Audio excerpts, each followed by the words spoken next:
Radhe Radhe guys, सूर्य सप्तमी की हार्दिक शुभकामनाएं। सूर्य सप्तमी को हम आरोग्य सप्तमी, अचला सप्तमी और माघी सप्तमी भी कहते हैं। इस बार सूर्य सप्तमी 4 फरवरी को मनाई जाएगी। हमें सूर्य देवता की पूजा रोज करनी चाहिए, क्योंकि सूर्य देव का प्रसन्न रहना बहुत जरूरी है और सूर्य देव हमारी सारी मनोकामनाएं पूर्ण करते हैं। इसलिए हमें सूर्य देवता की पूजा करनी चाहिए। रोज सूर्य देवता को तांबे के लोटे में जल चढ़ाना चाहिए और हमारे दिन का प्रारंभ हमें सूर्य देव की पूजा से ही करना चाहिए। सूर्य सप्तमी के दिन हमें गुड़ की खीर बनानी चाहिए। सर्वप्रथम हमें, अगर हम चूल्हे पे बना रहे हैं तो चूल्हे पर, या अगर गैस पर बना रहे हैं तो गैस पर हमें स्वास्तिक बनाना चाहिए और हल्दी और रोली का तिलक करना चाहिए।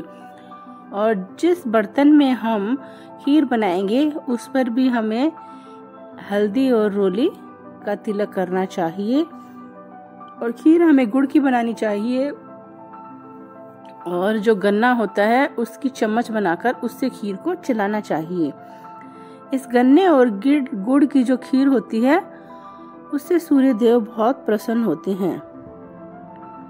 और फिर हमें एक पट्टे पर या चौकी पर लाल कपड़ा बिछाकर, अगर सूर्य देव की कोई फोटो या मूर्ति हो तो उन्हें चावल या पुष्प का आसन देकर विराजमान करके उनकी पूजा अर्चना करनी चाहिए। एक कलश स्थापित करना चाहिए हमें चावल का आसन देकर, और चावल का आसन देकर हमें एक दीपक स्थापित करना चाहिए। दीपक हमारी जो पूजा होती है उसका साक्ष्य होता है, इसलिए हमें दीपक की स्थापना जरूर करनी चाहिए। और हमें दीपक और कलश है उनको भी तिलक करना चाहिए और सूर्य देवता को भी हमें तिलक करना चाहिए और उनको भोग लगाना चाहिए।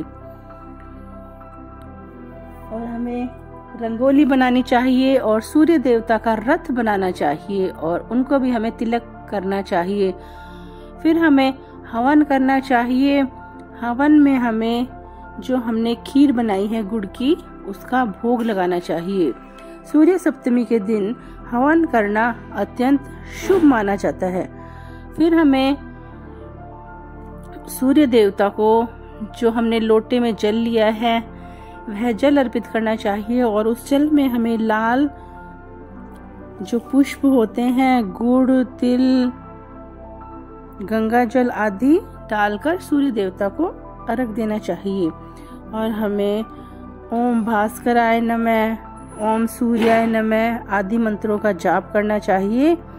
और फिर हमें सूर्य देवता को अर्घ देकर थोड़ा जल अपने चारों ओर भी छिड़कना चाहिए और 3 बार उसी स्थान पर हमें परिक्रमा करनी चाहिए और सूर्य देवता के धोख खानी चाहिए। जब हम सूर्य देवता को अर्घ दे तो हमें हाथ में चांदी की अंगूठी अवश्य ही पहननी चाहिए। आइए अब आपको सूर्य सप्तमी की कथा सुनाते हैं। यह बहुत ही पौराणिक कथा है। बात द्वापर युग की है। द्वापर युग में भगवान जो कृष्ण है, उनका जो पुत्र सांब था वो बहुत ही शक्तिशाली था और बहुत ही सौंदर्यवान था। उसे अपनी शक्ति और सौंदर्य का बहुत ही घमंड था। वो अपने बराबर किसी को समझता ही नहीं था। उसका शक्ति प्रदर्शन इतना प्रभावशाली था कि वो हर किसी को हरा देता था। देखते ही देखते उसमें बहुत घमंड आ गया कि भाई मेरे जितना सौंदर्यवान और शक्तिशाली तो दूसरा कोई हो ही नहीं सकता। इसी घमंड के फलस्वरूप उसने एक बार जो दुर्वासा ऋषि है उनका अपमान कर दिया और अपमान करने के पश्चात भी उसने उनसे क्षमा नहीं मांगी।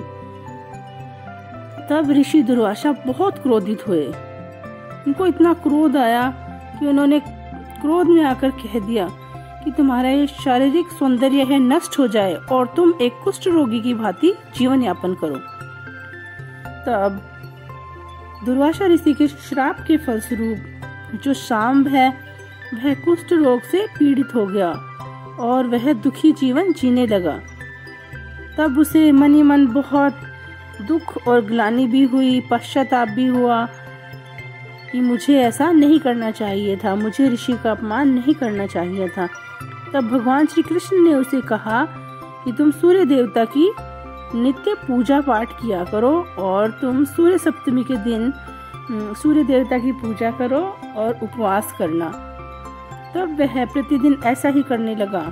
वह प्रातःकालीन उठकर सूर्य देवता की पूजा करता, उनको अर्घ देता और एक दिन सूर्य सप्तमी का दिन आया। तब उसने विधि विधान से पूजा पाठ की, उपवास किया और उसकी पूजा अर्चना और उसकी सेवा भावना से सूर्य देव बहुत प्रसन्न हुए और उन्होंने उसे पहले की तरह सुंदर और कांतिमान बना दिया और जो सांब पहले की तरह ही शक्तिशाली हो गया। हे सूर्य देवता, जैसा आपने सांबे को दिया वैसा ही सबको देना। पृथ्वी पर सभी मनुष्यों का कल्याण करना और सबकी मनोकामनाएं पूर्ण करना। इसी तरह की वीडियो के लिए मेरे चैनल को लाइक, शेयर और सब्सक्राइब करें। Thanks for watching.